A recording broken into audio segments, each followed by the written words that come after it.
नमस्कार दोस्तों, मैं सुनील कुमार सोयल स्वागत करता हूं आपके अपने YouTube चैनल श्री श्याम मित्रा में। आज मैं आपको बताने वाला हूं राजस्थान एएनएम महिला स्वास्थ्य कार्यकर्ता प्रवेश फॉर्म 2023-24 आप कैसे फिलअप कर पाओगे। स्टेप टू स्टेप आपको संपूर्ण जानकारी देने वाला हूं।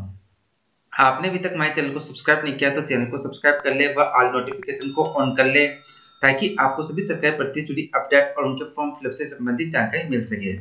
तो वीडियो को शुरू करते हैं कि आप राजस्थान एएनएम महिला स्वास्थ्य कार्यकर्ता का प्रवेश फॉर्म आप किस प्रकार फिलअप कर पाओगे। सारी जानकारी मैं आपको देने वाला हूं कि कौन कौन इसके अंदर आवेदन कर सकता है, आयु की गणना किस प्रकार से की जाएगी और शैक्षिक योग्यता क्या रखी गई है। तो सबसे पहले मैं इसकी ऑफिशियल वेबसाइट पे आ गया हूं और ऑफिशियल वेबसाइट पे आने के बाद में इसका नोटिफिकेशन थोड़ा आपको मैं यहाँ पे जूम करके बता देता हूँ। तो सबसे पहले यहाँ पर इसका जो नोटिफिकेशन है 30/11/2023 को जारी हुआ था। यहाँ पर देख लीजिए कि मेरा स्वास्थ्य कार्यकर्ता प्रशिक्षण पाठ्यक्रम 2023-24 में प्रवेश हेतु संक्षिप्त विज्ञप्ति। इसी के नीचे इसकी विस्तृत विज्ञप्ति भी दी गई है। यहाँ पर देख लीजिए 30/11/2023 का इसका नोटिफिकेशन यहाँ पर जारी किया गया था। इसकी विस्तृत विज्ञप्ति के अंदर इसका फॉर्म भी इंक्लूड है जो कि आपको ऑफलाइन आपको यहाँ पर फिलअप करना होगा। तो इसकी पीडीएफ मैंने यहाँ पर ऑलरेडी यहाँ पर मैंने डाउनलोड कर रखी है। तो इसकी डायरेक्ट मैं आपको पीडीएफ के ऊपर लेके चलता हूँ और पीडीएफ के ऊपर मैं आपको यहाँ पर सीधी पूरी जानकारी दूंगा कि आपको फॉर्म किस प्रकार से आपको यहाँ पर फिलअप करना होगा। तो यहाँ पर देख लीजिए कि इसका पीडीएफ के ऊपर आ गए हैं हम। इसका नोटिफिकेशन यहाँ पर देख लीजिए कि 30 नवंबर 2023 को इसका नोटिफिकेशन यहाँ पर जारी हुआ था। यहाँ पर देख लीजिए कि जयपुर के अधीन संचालित 34 राजकीय महिला स्वास्थ्य कार्यकर्ता परीक्षा केंद्रों में 27/2023 जो इसके लिए आपका प्रवेश फॉर्म आपका यहाँ पर देख लीजिए कि 1 दिसंबर 2023 से स्टार्ट हो गया है, जिसकी अंतिम तिथि आपकी 20 दिसंबर 2023 तक आपके इसके एएनएम के एडमिशन फॉर्म आपके फिलअप की जाएंगे। ये जो आपका एएनएम का कोर्स होता है वो आपका 2 साल का होता है, जिसके अंदर आपकी 6 महीने की आपको इंटर्नशिप होती है।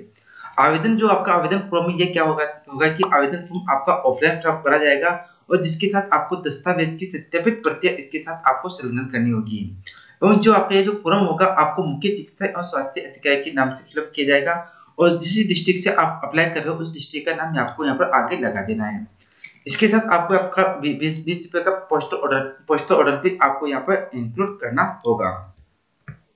तो यहाँ पर देख लीजिए कि इसके साथ आपको यहाँ पर 20 रुपए का पोस्टल ऑर्डर लगाना होगा जो कि आपको मुख्य चिकित्सा और स्वास्थ्य अधिकारी के नाम होगा।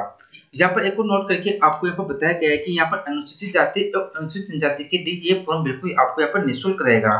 यहाँ पर देख लीजिए कि आपका पोस्टल ऑर्डर आपको यहाँ पर देना होगा, बट ये अनुसूचित जाति और अनुसूचित जनजाति के लिए आपको ये निःशुल्क रहेगा।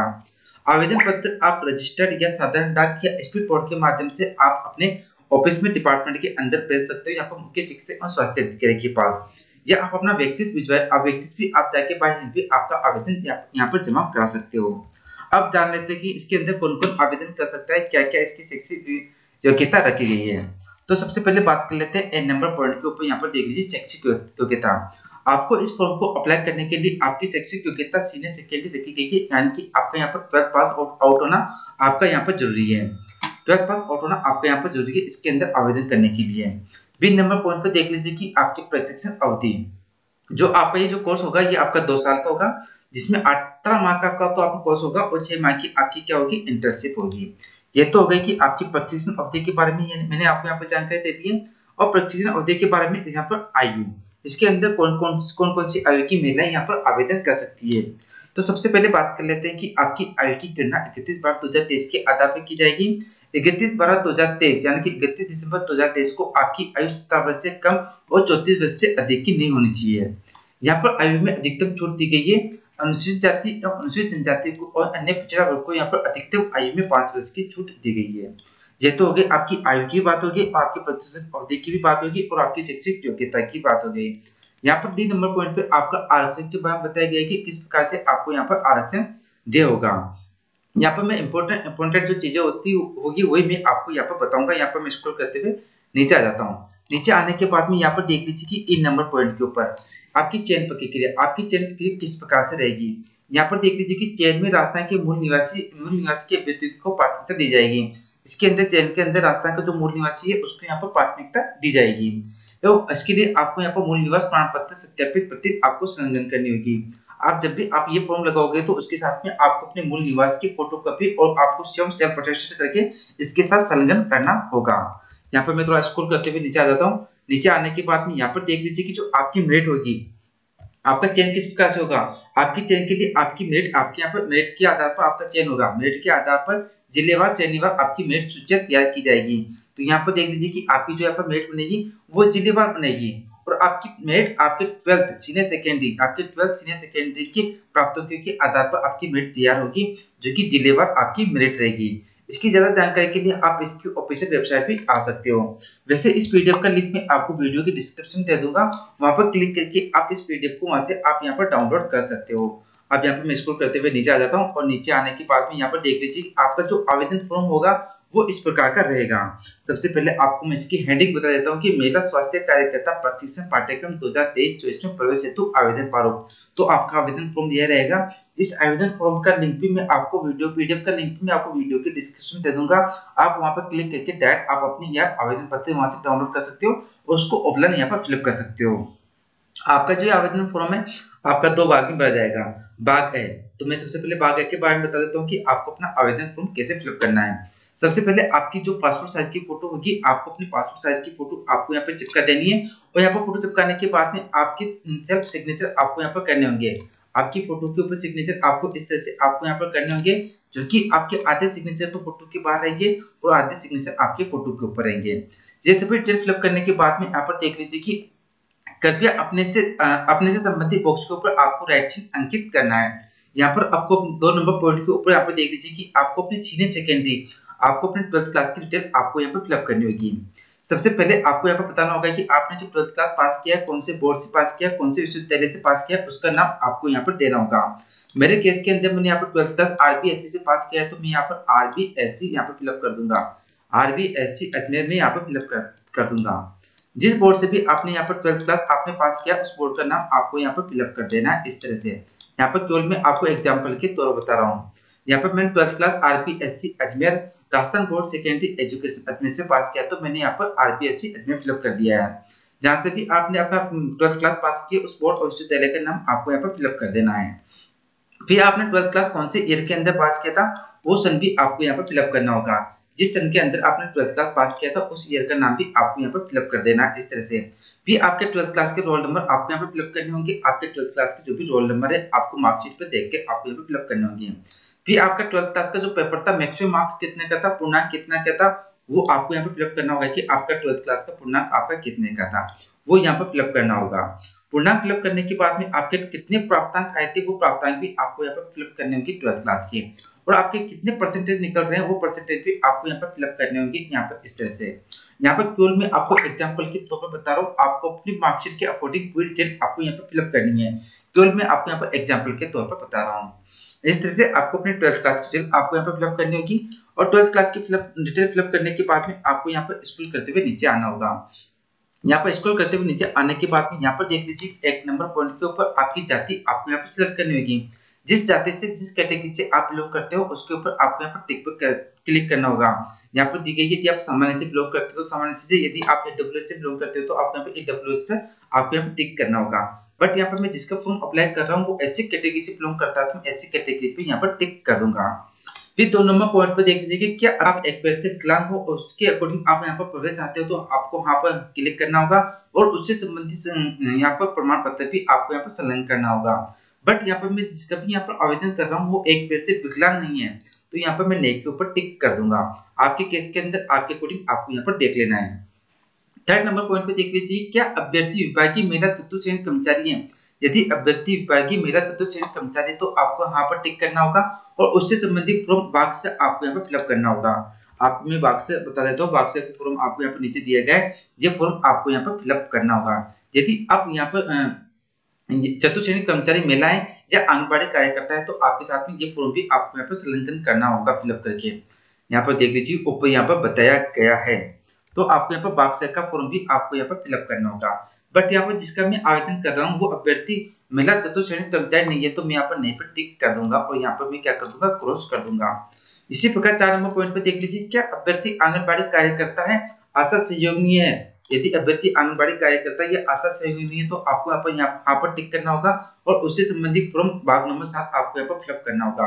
यहाँ पर भी मेरे केस के अंदर जिसका मैं यहाँ पर आवेदन कर रहा हूँ वो अभ्यर्थी आंगनबाड़ी कार्यकर्ता भी नहीं है और आशा सहयोगी भी नहीं है, तो मैं यहाँ पर नहीं पर क्लिक कर देता हूँ और यहाँ पर क्रॉस कर देता हूँ। इस तरह से आपको ये फॉर्म आपको यहाँ पर फिलअप करना होगा।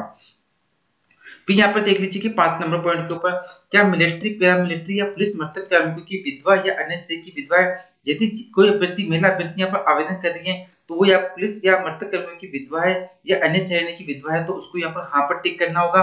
और यदि हाँ तो श्रेणी का नाम भी लिखना होगा कि वो कौन सी विधवा है, अन्य श्रेणी की विधवा है या पुलिस मर्तक कर्मचारी की यहाँ पर विधवा है। और उससे संबंधित सक्षम अधिकारी द्वारा जारी प्रमाण पत्र भी आपको यहाँ पर संलग्न करना होगा। बट मेरे केस के अंदर यहाँ पर जिसका मैं आवेदन कर रहा हूँ वो अभ्यर्थी, महिला अभ्यर्थी यहाँ पर विधवा नहीं है, तो मैं यहाँ पर इसको तो क्रॉस कर दूंगा, तो यहाँ पर नहीं पर मैं यहाँ पर टिक कर दूंगा। 6 नंबर पॉइंट के ऊपर, 6 नंबर पॉइंट के ऊपर आवेदन शुल्क, जो भी आप, यदि आप आवेदन शुल्क, आपका पोस्टल ऑर्डर आप यहाँ पर संलग्न कर रहे हो, आप आवेदन शुल्क आप लग रहे हो, आपका लग रहा है, यदि आप जनरल कैटेगरी से बिलोंग कर रहे हो तो आपका पोस्टल ऑर्डर नंबर आपको यहाँ पर फिलअप करना होगा। और जिस दिन आप फॉर्म सबमिट कर रहे हो या पोस्ट कर रहे हो उस दिन की दिनांक भी आपको यहाँ पर फिलअप करनी होगी। और आपको यहाँ पर बताना होगा कि आपका पोस्टल ऑर्डर कितने का, उसका अमाउंट भी आपको यहाँ पर इस तरह से बताना होगा, 20 रुपये आपको यहाँ पर लिखना होगा। यदि आप SC ST कैटेगरी के बिलोंग व्यक्ति हो, आपका पोस्टल ऑर्डर आपको यहाँ पर नहीं लगेगा, तो आपको यहाँ पर नील आपको यहाँ पर कर देना है। इस तरह से आपको यहाँ पर बाग एक्ट कंप्लीट करना होगा। अब बात कर लेते हैं कि बाग ब। अब बाग ब आपको किस प्रकार से आपको यहाँ पे फिलअप करना है। तो सबसे पहले देख लीजिए कि बाग ब के अंदर 1 नंबर पॉइंट के ऊपर अभ्यर्थी को अपना नाम फिलअप करना होगा हिंदी के अंदर। तो यहाँ पर अभ्यर्थी को अपना नाम इस तरह से यहाँ पर हिंदी के अंदर बड़े साफ शब्दों के अंदर आपको यहाँ पर फिलअप कर देना है। यहाँ पर मैं केवल आपको एग्जाम्पल के तौर पर बता रहा हूँ। फिर अभ्यर्थी को अपना नाम यहाँ पर अंग्रेजी के अंदर कैपिटल के अंदर फिलअप करना होगा, बिल्कुल साफ शब्दों के अंदर। अपना 10th की मार्कशीट के अकॉर्डिंग अभ्यर्थी को अपना नाम यहाँ पर फिलअप करना होगा। यहाँ पर केवल मैं आपको एग्जाम्पल के तौर पर बता रहा हूँ। उसी प्रकार यहाँ पर महिला अभ्यर्थी के पिता का नाम भी हिंदी के अंदर फिलअप करना होगा और महिला अभ्यर्थी के पिता का नाम भी अंग्रेजी के अंदर कैपिटल के अंदर आपको यहाँ पर फिलअप करना होगा। यदि कोई महिला विवाहित है तो उसके पति का नाम भी आपको यहाँ पर हिंदी के अंदर फिलअप करना होगा और पति का नाम यहाँ पर आपको अंग्रेजी के अंदर कैपिटल के अंदर आपको यहाँ पर फिलअप करना होगा, यदि महिला विवाहित है तो। यदि महिला विवाहित नहीं है तो उसको 5 बच्चे कॉलम को यहाँ पर खाली छोड़ देना है, ब्लैंक छोड़ देना है, या यहाँ पर उनको यहाँ पर नील की एंट्री आपको यहाँ पर इस तरह से यहाँ पर नील की एंट्री आपको यहाँ पर कर देनी है, यदि महिला विवाहित नहीं है तो। ये सभी डिटेल आपको इस तरह से आपको अपनी 10th की मार्कशीट के अकॉर्डिंग आपको यहाँ पर फिलअप करनी होगी। फिर महिला अभ्यर्थी को अपनी डेट ऑफ बर्थ आपको यहाँ पर फिलअप करनी होगी, जो भी आपकी डेट ऑफ बर्थ हो इस तरह से आपको यहाँ पर फिलअप करनी होगी। और यहाँ पर मेन आ जाएगा और यहाँ पर आपकी डेट ऑफ बर्थ आपकी इस तरह से आपको यहाँ पर संलग्न करनी होगी। इस तरह से आपको महिला अभ्यर्थी को अपनी डेट ऑफ बर्थ यहाँ पर फिलअप करनी होगी और इसके साथ आपका प्रमाण पत्र भी आपको यहाँ पर संलग्न करना होगा। फिर 8 नंबर पॉइंट पे देख लीजिए कि 31/12/2023 को आपकी आयु की गणना करनी होगी कि आपकी आयु कितनी होगी है। तो आपको यहाँ पर सबसे पहले तो आपको यहाँ पर वर्ष फिलअप करना होगा, जो भी हो। आपको एग्जांपल क्या बताता हूँ और आप कितने महीने और कितने दिन के हो रहे हैं, इस तरह से आपको अपनी आयु की गणना निकाल के आपका वर्ष आपको यहाँ पर कंप्लीट फिलअप करना होगा। फिर 9 नंबर पॉइंट पे देख लीजिए कि आपके मोबाइल नंबर, आपके एक्टिव मोबाइल नंबर आपको यहाँ पर देना होगा, ताकि आपकी एडमिशन संबंधित जो भी इंफॉर्मेशन होगी वो आपको इस नंबर पर आपको यहाँ पर सेंड की जाएगी। फिर 10 नंबर पॉइंट पे आपको यहाँ पर डाक का पता देना होगा। यहाँ पर आपका अपना कोरोपंडस एड्रेस कंप्लीट फिलअप करना है, कोरोपंडस व स्थायी एड्रेस आपको यहाँ पर कंप्लीट फिलअप करना होगा। सबसे पहले आप कौन से ग्राम से बिलोंग करते हो उस ग्राम का नाम आपको यहाँ पर देना होगा, उस पोस्ट का नाम भी आपको यहाँ पर देना होगा, ग्राम और पोस्ट का नाम आपको यहाँ पर देना होगा। फिर आप कौन सी तहसील से बिलोंग करते हो उस तहसील का नाम भी आपको यहाँ पर देना होगा और जिले का नाम भी आपको यहाँ पर देना होगा। और जिले का नाम देने के बाद में आपके एरिया के पिन कोड नंबर भी आपको यहाँ पर फिलअप करने होंगे। इस तरह से आपको अपना कंप्लीट एड्रेस आपको यहाँ पर फिलअप करना होगा। ये सभी डिटेल फिलअप करने के बाद में आपको स्क्रॉल करते हुए नीचे आना होगा और नीचे आने के बाद में यहाँ पर आपको अपने कंप्लीट सिग्नेचर आपको यहाँ पर कंप्लीट करने होंगे। ये सभी डिटेल फिलअप करने के बाद में आपको स्क्रॉल करते हुए आपको नीचे आना होगा। नीचे आने के बाद में यदि आप चतुर्थ श्रेणी कर्मचारी या आंगनबाड़ी कार्यकर्ता या आश्वासन नहीं होंगे तो आपको साथ में ये भी आपको आवेदन फिल करके आपको यहाँ पर देना होगा। जैसे भी फॉर्म आपको इस तरह से आपको यहाँ पर कंप्लीट करना होगा।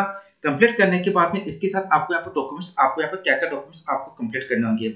सबसे पहले आपको यहाँ पर 10वीं की मार्कशीट की फोटोकॉपी आपको यहाँ पर संलग्न करनी होगी, जो कि आपके सेल्फ अटेस्टेड होने चाहिए। फिर आपको 12th की मार्कशीट भी आपको यहाँ पर संलग्न करनी होगी, जो भी आपकी सेल्फ अटेस्टेड होना चाहिए, प्रतिलिपि फोटोस्टेट। उसके बाद में आपका जाति प्रमाण पत्र भी आपको इसके साथ संलग्न करना होगा। आपका जो भी जाति प्रमाण पत्र है वो भी आपको इसके साथ आपको अपने यहाँ पर संलग्न करना होगा। जाति प्रमाण पत्र संलग्न करना होगा, उसको भी आपको यहाँ पर सेल्फ अटेस्टेड करना होगा। जाति प्रमाण पत्र के बाद में आपको अपना मूल निवास प्रमाण पत्र भी इसके साथ लगाना होगा और उसको भी आपको यहाँ पर सेल्फ अटेस्टेड करना होगा। मूल निवास प्रमाण पत्र लगाने के बाद में आपकी आधार कार्ड की कॉपी भी आपको इसके साथ आपको यहाँ पर लगानी होगी और उसको भी आपको यहाँ पर सेल्फ अटेस्टेड करना होगा। ये सभी फॉर्म आपको इसकी एक सेगमेंट कॉपी इसके साथ लगा लेनी है और इस फॉर्म के साथ आपको अटैच कर लेना है। फिर फॉर्म को अच्छी तरह से फिलअप करने के बाद में आपको एक डाक लेनी होगी और डाक के अंदर आपको फॉर्म को अच्छी तरह से आपको डाल देना है और अच्छी तरह से आपको यहाँ पर चिपका देना है। और किस जिले से आप अप्लाई करना चाहते हो उस जिले का नाम आपको यहाँ पर फिलअप करना, लिफाफे के ऊपर उस जिले का नाम आपको यहाँ पर फिलअप करना होगा और जिले का नाम आपकी जो भी वो डाक होती है इसके नाम बनेगा वो यहाँ पर देख लीजिए कि मैंने आपको पहले ही बताया था मुख्य चिकित्सक और स्वास्थ्य अधिकारी के नाम और जिस जिले के लिए अप्लाई कर रहे हो उसका नाम लगा देना है और उस डाक के नीचे आपको अपना स्वयं का एड्रेस भी आपको यहाँ पर दे देना है। इस तरह से आप अपना महिला स्वास्थ्य कार्यकर्ता एएनएम राजस्थान एएनएम 2023-24 का प्रवेश फॉर्म फिलअप कर पाओगे। आज मुझे आपको ये जानकारी देनी थी। उम्मीद करता हूँ कि मेरे द्वारा दी गई जानकारी आपको पसंद आई होगी। पसंद आए हो तो हमारे चैनल को जरूर सब्सक्राइब करें और वीडियो को लाइक एवं शेयर करना ना भूलें ताकि बाकी की स्टूडेंट को भी इस इंफॉर्मेशन के बारे में पता चल सके। धन्यवाद।